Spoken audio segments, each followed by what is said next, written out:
Thank you. Thank you. Well, good afternoon, and can I invite you all? I can see that we've got a lot of people here. Can I invite you all? Thank you all for coming along to this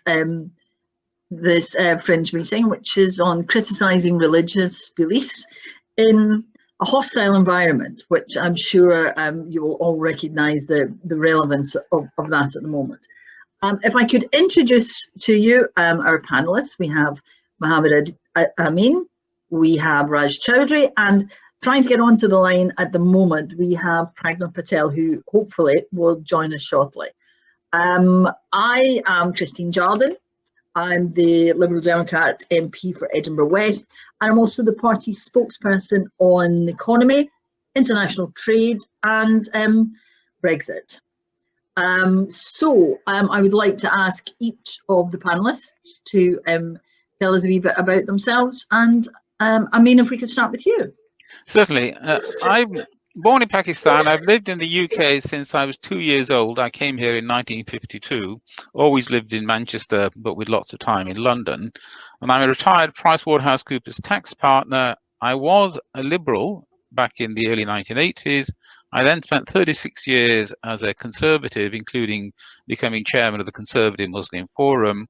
I resigned on the day that Mr. Johnson became its leader, and I joined the Liberal Democrats officially in October during the general election campaign as a grassroots member. Okay, thank you very much. Raj, if you'd like to tell us a wee bit about yourself. Yeah, so my name's Rajin Chowdhury. I was the general election candidate for Sheffield South East at the 2019 general election. I joined the party in 2015. I've never previously been a member of a political party. I'm also, in terms of the relevance to this particular debate, I'm the chair of Sheffield Humanists, and I'm also an organiser for a group called Sunday Assembly, specifically Sunday Assembly Sheffield. So I looking for any thought now. What was I talking about? And my day job is so I'm a critical care doctor, and I work at both the Northern General and the Royal Hampshire, which are the two big hospitals in Sheffield. Much. We don't have Pragna with us yet, but if I could just, you're not speaking, if you could just mute your microphones just so we don't get any feedback. And Toby, I believe, do we have the first question if we just move straight into the discussion? No, can you hear me, Christine? I hope you can. I can indeed. Good. I'm afraid we don't have any questions yet. Perhaps you can make some up. Are we having our prepared remarks? Indeed, if you would like to do that, I mean, that would be great. If you have some remarks that you would like to make before we get underway. Yes, certainly. What criticism should be acceptable? I want to cover what I regard as two key principles and then briefly cover what I call a boundary issue. The first key principle: you're free to say what you want about a religion, and if that upsets some people, that is their problem. When it comes to freedom of speech, I totally support the First Amendment to the United States Constitution, which I think sets it out better than anywhere, more strongly even than the European Convention on Human Rights. Politeness is a test for you. I think it's childish to go out of your way to upset people. And let me give you an example. Over the last decade, I've become a great friend of the Church of Jesus Christ of Latter-day Saints, and I've come to know many senior Mormons. They know that I'm a Muslim and that I don't believe in Mormonism. I know that they don't believe in Islam. Since both of us understand that, we don't talk about the other's religion being wrong, and instead, we celebrate the positive aspects of each other's religion. The second key principle: we should only intervene in the religious practices of other people if they cause demonstrable harm to third parties. For example, if a religious group believes in human sacrifice, we should prevent that. Yeah, fine. We should prevent human sacrifice even if the humans are volunteering to be sacrificed. And as a real life example, although the law quite rightly does not force adult Jehovah's Witnesses to have blood transfusions, the law does intervene where children are concerned. Children cannot give consent by themselves, so the state will give consent on behalf of the child of a Jehovah's Witness for a blood transfusion, overruling the religious wishes of the parents. Similarly, female genital mutilation clearly causes tangible harm. That's why it's banned. And as an aside, I believe it's also clearly wrong in Islam, although you do get some Islamic scholars trying to justify it. However, there's no evidence that male circumcision is harmful. Indeed, all the evidence is that male circumcision is either neutral or even positive in health terms, for example, in reducing the likelihood of HIV infection. And occasional attempts to ban male circumcision are a pure infringement of religious freedom, as I see it. In my view, being blunt about it, they're motivated by atheistic bigotry. The same goes for attempts to ban kosher and halal slaughter. Now I want to turn to the boundary issue, and to start with, to illustrate it from a different context. Some critics of Israel are not anti-Semites. Other people are anti-Semites, but try to disguise their anti-Semitism in the language of criticizing Israel. In the same way, some people who are really anti-Muslim bigots try to disguise their hatred of Muslims by wrapping it in the language of criticizing Islam. Now, how do you distinguish this from genuine critiquing of the religion? The answer is, it all depends on the evidence. You need to look at the whole of what this person says, how often they say it, what else they say, what else they do, and the company they keep. Frankly, if someone can see nothing good in Islam and keeps banging on about the sex life of the Prophet Muhammad, that person is almost certainly an anti-Muslim bigot. That's all I want to say at this stage. Thank you. Thank you very much. And we are now joined by Pragna. It's lovely to see you. Thank you very much. Hello, I'm so sorry. Not at all, not at all. I'm just glad that we've resolved the issues. If I could just go to Raj first, just to give us his opening statement, and if you're ready, I'll come to you immediately after we've heard from Raj. Raj.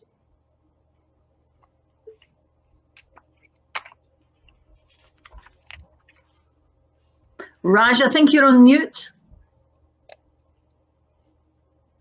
The phrase of 2020, isn't it? You're on mute. So you're on mute, thanks so much, everybody. I'm still on mute. Can you hear me now? No, you're okay. We can hear you. We can hear you now. Right, Thank you. Yeah. Sorry, I thought it disappeared. It's like the phrase of 2020, isn't it? Everybody's on mute. Thank you very much for everybody for coming. It's good to see so many of you here.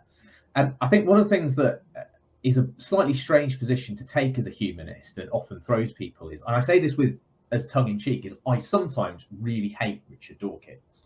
And I say that with, it's meant as a joke, but there is an underlying truth to what I'm getting at, which is that atheism and humanism often has an image problem in that it is seen as the purview of people who look and sound like Richard Dawkins, middle class, white, male, and for whom leaving religion is really not that big a deal. It largely consists of him no longer turning up to a Church of England service on a Sunday morning. For the vast majority of people leaving religion, that is a much more difficult step to take.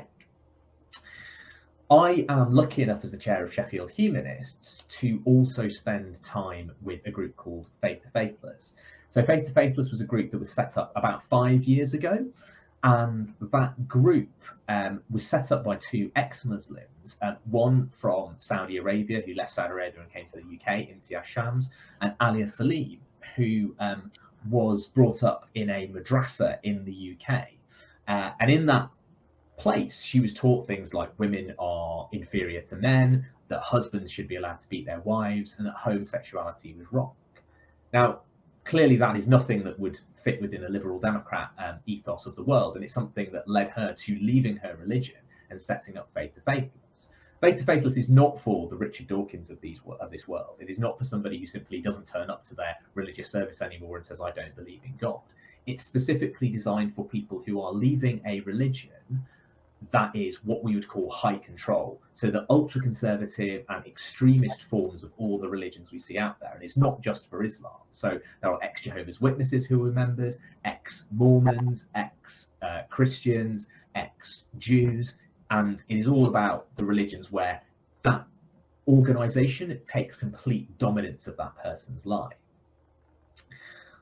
About, I think it was 3 years ago now, the all-party parliamentary group of British Muslims wrote a report called Islamophobia Defined.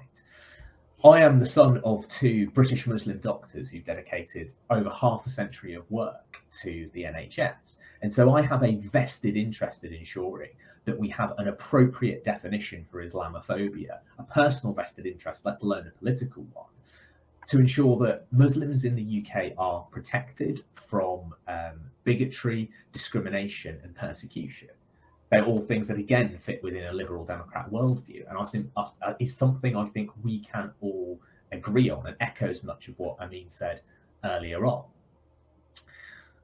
It's easy to get this wrong as well, and I'm happy to talk about that a little bit later on in the discussion, but it's something that I have made mistakes on in the past, where I have erred too far over the line towards attacking religion rather than legitimate criticisms of it. And I think it's even more difficult when you're talking about a political party. The difficulty with that definition is that it took submissions from the National Secular Society and Pragna's own organisation, Southall Black Sisters, I hope I pronounced that correctly. It took submissions from both those organisations, but the term ex-Muslim doesn't come up in that report once. And I think if the purpose of a report like that is to define what is acceptable and what is not acceptable for people to talk and say about Islam, and it doesn't talk about the people who are leaving that religion, it doesn't talk about LGBT Muslims who themselves struggle with having their voices heard within Muslim communities, then we have to ask, well, what is the purpose of that report? There are lots of other things that it did really well, but I didn't feel like it tackled the very difficult questions that a report like that should set out to answer. And I didn't see any submissions from groups like the Council of Ex-Muslims of Britain or Faith to Faithless themselves. I think the example that Amin uses of the sex life of the Prophet Muhammad, the debate about whether or not his wife was a child when they one of his wives was a child when they consummated their marriage. I think when that comes out of people who are members of the BNP or the EDL, that is clearly not meant as a legitimate criticism of Islam. It is clearly an attack. When it's something that, say, historical scholars are talking about or ex-Muslims talk about as part of the reason that they left religion, it becomes much more difficult to call that Islamophobia, anti-Muslim bigotry. It then becomes, well, actually, it's perfectly legitimate for people to express those opinions as long as they're not doing it as a form of hate speech. And that grey area, that line, is very difficult to navigate. I think if the Liberal Democrat preamble to the Constitution, which talks about poverty, conformity and slavery, is to mean anything in this context, then it is surely that, even if it is politically difficult, that groups like ex-religious people who have had to leave these high control religions should be defended, is surely something that we need to do. And I think that is where the debate lies, as to how, as a political party, do we defend Muslims who are clearly a discriminated against group in the UK, but also in doing so protect those within those religions who are being basically persecuted and ostracized simply for wanting to leave. Thank you. Very thought-provoking, thank you. Particularly the bit towards the bit sort of the balance between defending any religion and also protecting those within it who are being persecuted or discriminated against. And on that, if I could bring in Pragna, and if you wouldn't mind introducing yourself first as well, just before your statement, because the others had done already. Thank you. Hello, everyone. I'm the director of Southall Black Sisters, which is an organization supporting Black and minority women. That's women from all the minority religious backgrounds. And actually, Muslim women happen to be the largest proportion of women who use our services. We've been existing for 40 years, and we support women who need our assistance in the face of gender-based violence. I don't know if you want me to say any more at this stage, or just sort of talk about. And a wee bit more on that would be, I think, would be fascinating. So I think if I just go into my opening statement here. Yep. Yes, that would be ideal. I think the title of this meeting really resonates with the work of SBS because it brings together two key struggles that we've been involved in from our very inception. One is the struggle for racial justice. We were born in the midst, in the heart of racial uprisings in Southall in 1979. And the other is the struggle for free speech. And rather than see these as mutually exclusive, we've come to realize that they're really inextricably linked to each other and to the wider struggle for women's rights and more broadly social justice. I want to start by saying that the reality of inequality, deprivation, racism and racial violence suffered by immigrants and minorities, Muslims and non-Muslims in the UK and everywhere in Europe really deserve political analysis and resistance. And there is a rich history of resistance against racism in the UK itself. We at Southall Black Sisters had to grapple on a daily basis with the impact of institutionalized racism and inhumane anti-immigration laws, for example, on Black and minority women, and the ways in which draconian immigration laws have blurred the functions between the protective nature of the welfare state and immigration enforcement and surveillance. And we see the impact of this daily in the lives of the women that we work with. And we also see the impact of these institutionalized racism and the rise of racism in the ways in which civic spaces based on equality, compassion, shared experiences and humanitarian values are being undermined. But we feel that that is just half of the story. The other half of the story is the global rise of religious fundamentalism. And I make the point that religious fundamentalism is separate from being someone with religious beliefs. Fundamentalism and ultra-conservatism are political movements. And we see the rise of religious fundamentalism in all religions, and I'm not just talking about Islam now. And we see the way in these religious right forces are generating a climate of intolerance, hatred, and fear, much in the same way that the forces of the far right have generated a climate of fear and intolerance. And sadly, we've also seen globally around the world, governments themselves have been complicit in, if not the main drivers, of a new politics of terror and censorship. So around the world, what we are seeing, and this I think is a very serious development, is that those who speak out for freedom and equality and injustice are no longer safe, and people are being killed just to shut them up. In the UK, the Rushdie affair was our initiation into the politics of religious fundamentalism and intolerance. And we were the first feminist organization in the UK to issue a statement condemning the fatwa on Rushdie and calling for the defense of the freedom of speech without reservation. We oppose fundamentalist calls because that's what we believed, and we want to again distinguish that from those who have religious beliefs, who believe in whatever religion they want in a personal sphere. We oppose fundamentalists who operate in the political sphere, who calling for the extension of blasphemy law. And instead, we argued that blasphemy law should be abolished. We argued that free speech is not just a liberal value, and it's also a feminist issue, because the right to dissent from patriarchal religious and cultural orthodoxies has always been an important part of the feminist armory. Our analysis of religious fundamentalism shows how the emergence of a culture and politics of causing offense has in the main been used to defeat the rights of women, sexual minorities, and other religious minorities, as Rajin says, more or less from within the same community. And in the last 3 decades, we have seen how fundamentalists in all religions have mobilized and campaigned and protested aggressively, even violently, against any form of internal dissent. And those who dare to question and criticize religion are being silenced. And let me give you 2 examples. In 2005, we were witness to mobilizations by Sikh fundamentalists who objected to the staging of the play Besti in Birmingham, which was about rape and sexual violence. And they argued that it was because the play should be disbanded because it offended so-called Sikh sensibilities.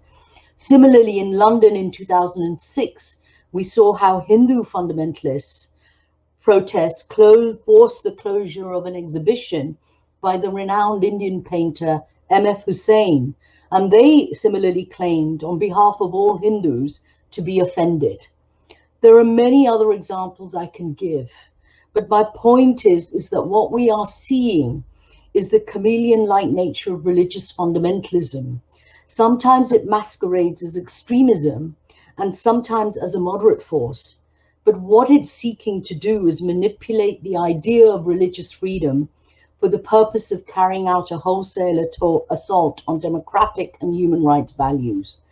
And that's why we opposed the definition of Islamophobia during the APPG inquiry into Islamophobia in 2018. We said that anti-Muslim racism is a reality and must be resisted.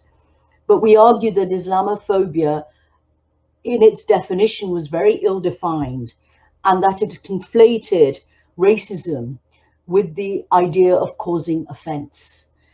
We said that actually the term has been used by fundamentalists to mount an attack on those they believe to be blasphemous, and actually not just attack, but kill as well, as we saw the way in which the shop owner in Glasgow was killed for being blasphemous some years ago.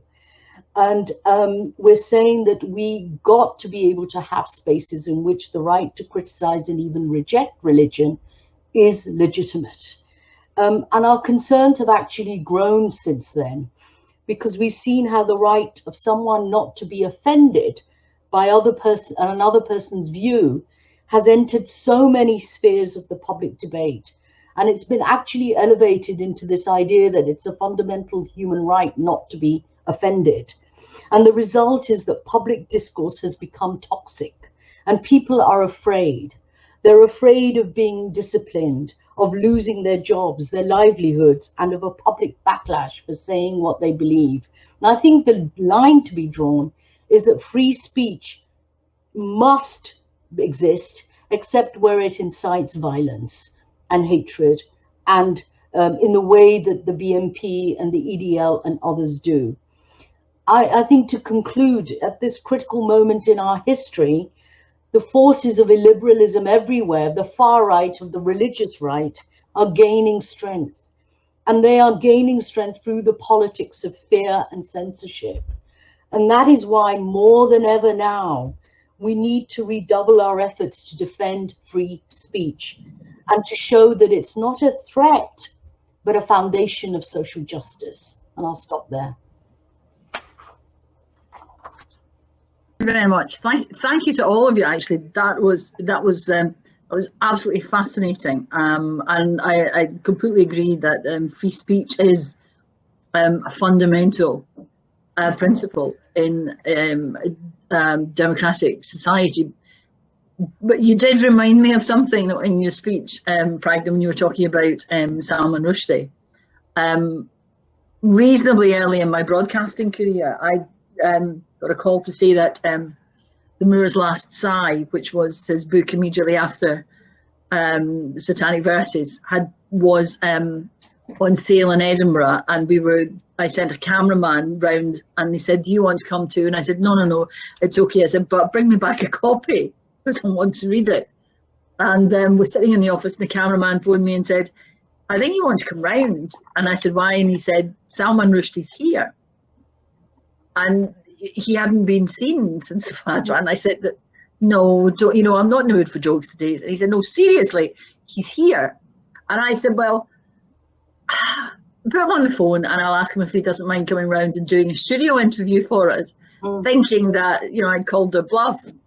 And the next moment, Salman Rushdie came on the phone and agreed to come round and do a studio interview. I was completely flabbergasted.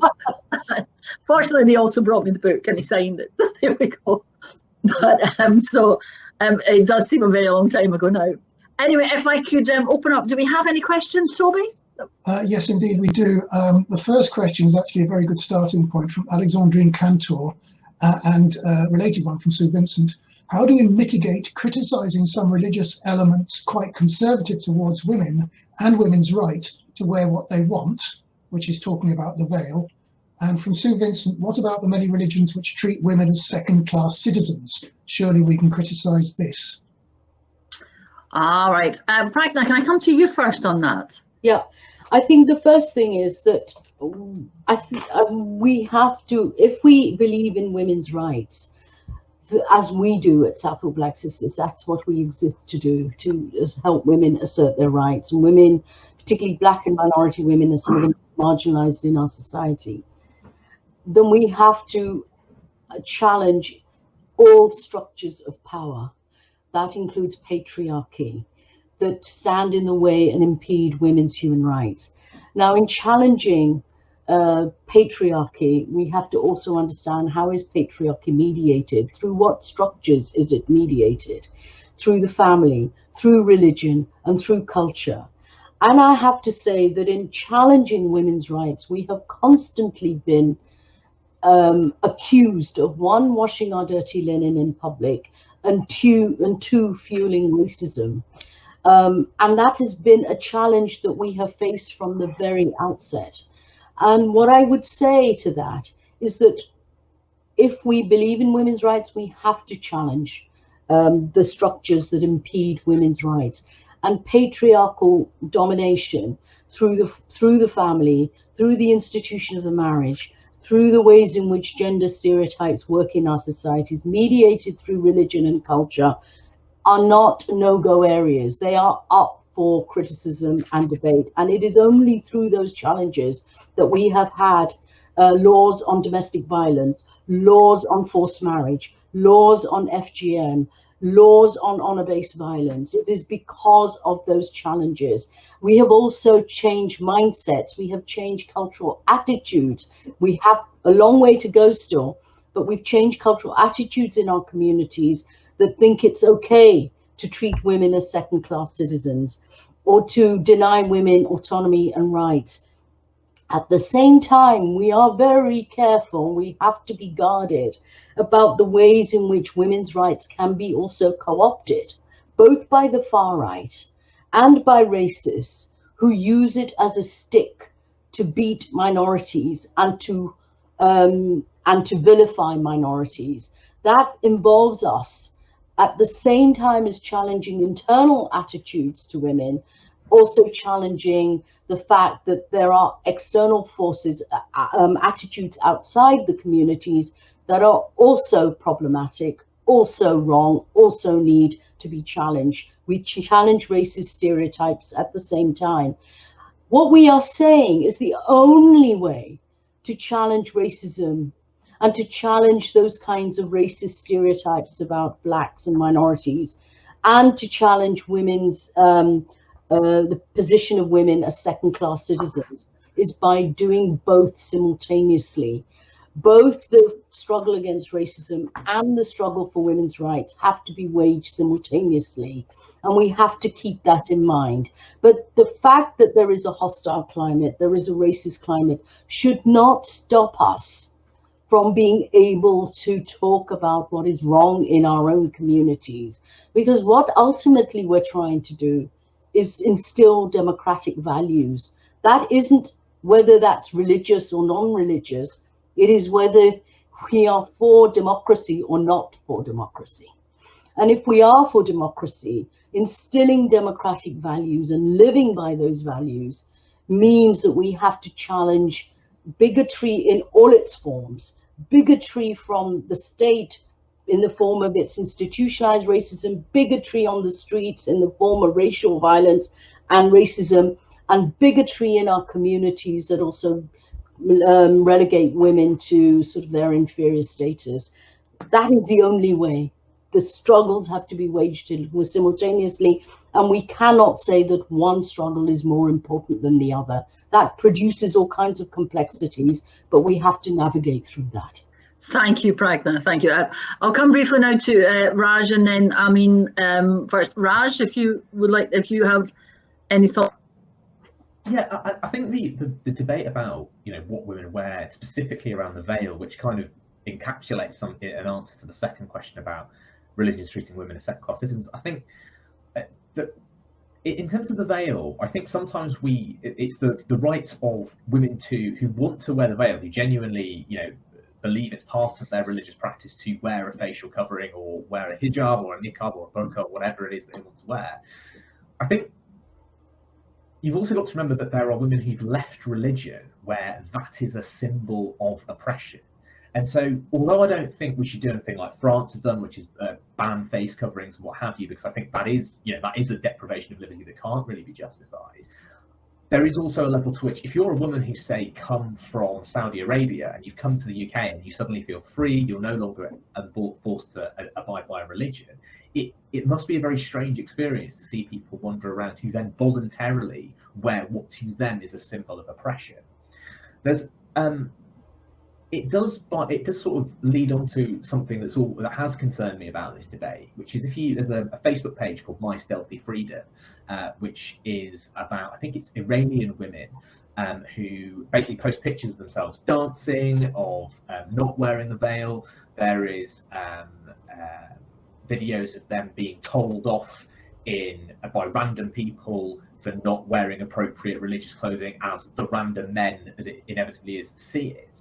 And I think I'm struggling to remember the name. I think it's Masih Al-Janad, I think her name is, and she's the woman who runs that Facebook page, and she's a journalist. I think the issue is that often what you see amongst ex-Muslims is that when they're sort of political, is that if they don't feel that they are being listened to by liberal or more left-wing organisations, that their default is to fall to the right. And that sometimes conservative organisations use this as an excuse to basically go, look, we've got a brown person who doesn't like religion, so that makes it okay for us to essentially justify bigotry. And so I think if there's Liberal Democrats and the progressive left in general doesn't take on this cause, when we're talking about things like veils, when we're talking about things like religions treating people as second-class citizens, then that fight is going to be encapsulated and taken over by people on the political right. And so that is a problem for us, because that means, one, we're not winning the debate morally, we're on the wrong side of that debate, but two, that means that the whole thing of ex-Muslims who feel that they're only being listened to if they join, UKIP, that is clearly not something that we want to happen. We want to say that actually, if you want to be protected, that this party, looking at it from a party political point of view, or this side of the debate is one that will listen to you, even though it makes it more difficult for us because the message is less simple in terms of advocating it on a sort of local, regional and national level. Thank you very much for that. And finally, on that point, I mean, if you have any additional thoughts on. Yes, certainly. First of all, when we're talking about the veil, we're talking about either niqab, which is a thing that leaves a slit for the eyes, which Boris Johnson was talking about, or burqa, which is straight over the head with just sort of gauze for the eyes. And the principles are quite clear. No woman should be forced to wear it if she doesn't want to, and she should be free to wear it if she does want to, subject to situations where there are special security considerations, or if they're teachers of young children, where the young children need to see the teacher's lips moving, for example. But the principle is very clear. Now, going back to what Pragna was saying, yes, there's a lot of misogyny among some Muslim groups and some Muslim societies, and that needs to be countered in Britain by laws, which is what we do. But can I just come back? Briefly though, because I think we've got one or two more questions waiting. First of all, I just want to make the point that I wasn't referring to Muslims only. I think misogyny and patriarchy exist across certainly all the minority religions. So that's the first point I want to make. And the other point I want to make is the idea that there are laws. Those laws have come out of women's struggles. But if free speech is denied to women in the course of those struggles, then we cannot even get to the place of those laws. And that's why there's the democratic space that we need for debate, for discussion, for challenging is so precious. It's so needed, because without that, we don't get to the laws that we have got to. The law around FGM forced marriage, honor-based violence has come out of genuine grassroots struggles. And in the course of those struggles, we've had to face a lot of hostility, both internally and externally, about whether we represent the authentic voice of the community, how we're transgressive women, how feminist is a Western idea, how feminism is not part of the religious culture of our communities, all this kind of nonsensical stuff. And some of which has been quite aggressively labeled against us. But we don't get to that place of having laws, of safeguarding, if we don't have those democratic spaces that allow genuine free speech, not the free speech that is, you know, aimed at vilifying minorities, but a free speech that allows exchange of ideas. Thank you, thank you. I think we should move on to the next question now, if that's okay, Toby. Do you have another one for us? Well, as you suggested earlier, there are an awful lot of questions backed up, so I'm having to be quite picky. Sally Burnell, who does have a history as an officer of the RSPCA, as far as I can remember, says specifically to Amin, you mentioned criticism of halal and shahita slaughter as atheist bigotry, but the science shows slaughter without stunning isn't animal welfare harm. For those of us who campaign on animal welfare, but who also respect the importance of religious freedom, how can we have an open conversation about these important issues? Okay, is there another question as well? And I'll take two at the moment. And there's an observation from Ian Manning, which panel could pick up. I think the biggest danger in all this is confusing criticising religion with criticising a culture that happens to be of a particular religion. Thank you. Did you want to come back first of all on that question about the criticism of halal slaughter being not necessarily religious, but to do with the humane treatment of animals? No, to be precise, what the questioner was saying is that irrespective of the religious requirements, they consider it to be cruel. The answer to that is that the organisation Shakita UK, which is actually better organised than the equivalent organisations from the Muslim community, has an enormous amount of information available to show that Shakita actually is not cruel. And if the questioner wants, I'm quite happy to connect the questioner up with Shakita UK, although you can find it quite easily just by Googling. Okay, thank you. I hope that answers Sally's question, but she may want to be joined up. Did either of Raj or Pragna want to come in briefly on that one? No? Okay, that's fine. We'll move on to the other question then. And I'll come first to you, Raj, about Ian Manning's point about the biggest danger being this confusion of what the criticism is actually about. Yeah, sorry, can I just have that? I don't know if Toby would be all right to just repeat that, because I didn't quite write the question down. Of course, yes, yeah. That's the one about religion versus culture, is it? Religion. Yeah. I have to find it first. As I understand it, Ian was saying that the biggest danger is in confusing criticism of religion with criticism of culture. That's fine. I think I've got the gist of the question. It's a question I get asked a lot about how do you separate religion and culture. To a great extent, I don't think you can. But I think sometimes the reason people say that is because they are trying to avoid criticizing a religion, and they want to say, so for instance, if you look at, if you take Saudi Arabia, which is probably the darkest example of religion being used to enforce an autocratic state, I think what people say is, well, actually, there are lots and lots of Muslims in the UK who, don't go around trying to oppress people. They are part of a secular society, like my parents, who are part of a secular society. They have engaged with that society. They've done lots and lots of things to help that society. And there are lots and lots of British Muslims who do that, who are just a part of British society. I think for me, it's that actually religion in places like Saudi Arabia, where it's been changed, is where you say, right, what we're going to do is we're going to try and adhere to the religion and ignore basically any other influence. So the influence of things like secularism, the notion of secularism, by the way, does not mean atheism. It means taking religion out of the state apparatus. the notions of democracy, the notions of free speech, all those things that we hold as ideals, particularly as liberal Democrats, all those things. It's when you go, right, we're going to try and adhere to the religion absolutely by the letter of the law, even if that means beating and subjugating women, even if that means female genital mutilation. So I think it's difficult to say there's this separate culture religion thing. I don't think there is, but sometimes that's used as a way of trying to say, well, it's okay, as long as we're criticising the culture, we don't have to criticise the religion. But actually, sometimes we do have to criticise religious practice, because it's that religious practice that motivates, not always, but in the sort of debates we're talking about, that motivates the things that we would consider to be wrong. I think particularly, I often don't like talking about free speech, because I don't think a lot of these things are free speech issues. I think they're safety issues. They are, most people accept that it's okay to say you don't believe in God. It's if you are going to be exiled from your community, persecuted and killed because of it, that is where the problem lies. And so I think those things are integrally linked, but that means that we do have to some level criticise religions when they get it wrong. Pragna, if you would like to, and then I might come back to Amin as well for some comment, but if you had any thoughts on this danger of confusing cultural and religious.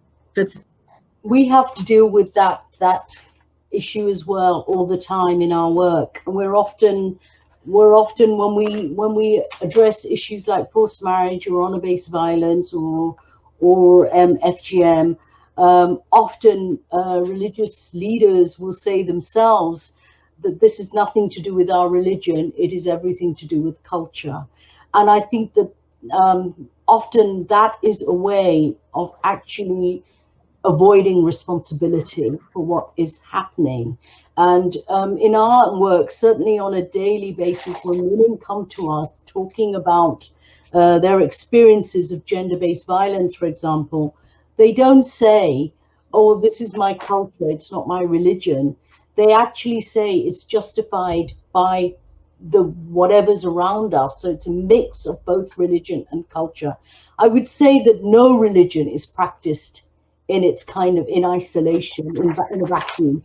It is always mediated through culture and tradition.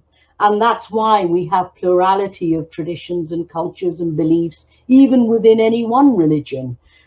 Even within Islam itself, there are many, many plural traditions and cultural values and so on. So first of all, I totally agree with Rajin. You cannot separate culture from religion, and certainly the women's experiences tell us that it is not easy to separate the two. And secondly, I think that often, particularly the more authoritarian, conservative and fundamentalist religious types will use this argument that it's cultural and not religious as a way of imposing a much more purist notion of religion on their constituents. And that purist notion is often even more fundamentalist. And what it's trying to do is trying to erase any kind of plurality of traditions and ideas and cultures within a religion. And that is very, very dangerous. And we have seen that again and again and again. And I'll give you an example when fundamentalists have said forced marriage is not part of Islam or Sikhism. It is just a cultural thing that's wrong. It's a dysfunctional culture matter. Yeah. But actually, in the course of that, the logic of that argument is if only women went back to their true roots, their true religious values, which are defined, by the way, not by the women, but by the often male patriarchy, then they wouldn't have to be in this position where they are conflicted because they don't want to accept a marriage. And that's very, very dangerous. And that is why I say that, you know, the argument about whether something is religion or something is cultural is wrong. The two are inextricably linked. Thank you. I notice, Toby, we're very nearly out of time. We just have 3 minutes left. Is there something that we could just very, very quickly deal with? Well, I'm not sure it's quick, but it's certainly big, from Alexander Brewis. Given the latest attack on Charlie Hebdo in France has brought issues of press freedom very often brought back onto the, press freedom versus offence back onto the agenda. What approach should Liberals take on this? We've got just 2 minutes left, so if you could just very, very briefly give me your, I know I have my own view, but very briefly, if you could give me your answer. I mean, if I come to you first. I fully support the right to publish. That puts it in a nutshell. Thank you, Raj. I don't think I could say it any better than that. I think, yeah, some stuff is offensive and people won't like it, but that doesn't mean that it shouldn't be there for people to see. Okay, and Pragna, do you have anything you would like to?